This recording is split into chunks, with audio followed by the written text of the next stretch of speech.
По повод 5 мај денот на македонскиот јазик, денеска во јавната општинска установа библиотека Искра се одржаа неколку активности преку кои се одбележа денешниот ден.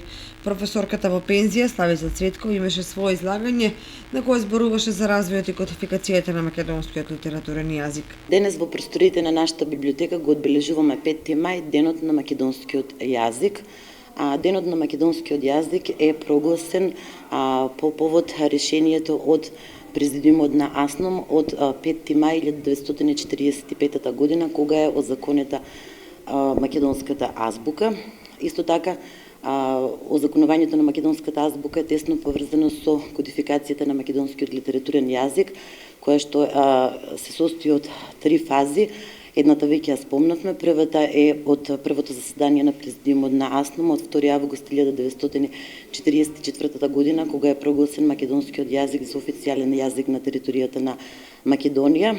Вториот чекор е озаконувањето на азбуката од 5 мај 1945 година и прифаќањето, односно прогласувањето на македонскиот правопис од 7 јуни 1945 година.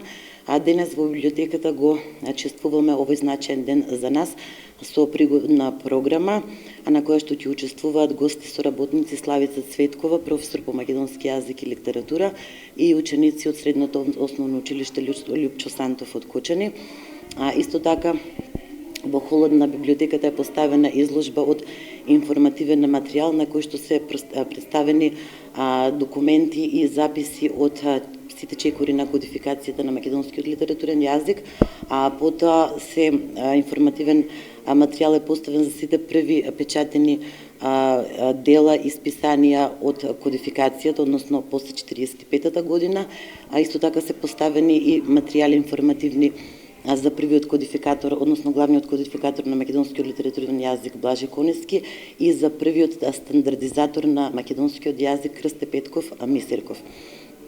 Исто така во изложбата се поставени и делот книжевниот фонд на јавната општинска установа библиотека Искра од Кочани, кој што датира, односно неговото објавување датира од 1945 до 1950 година.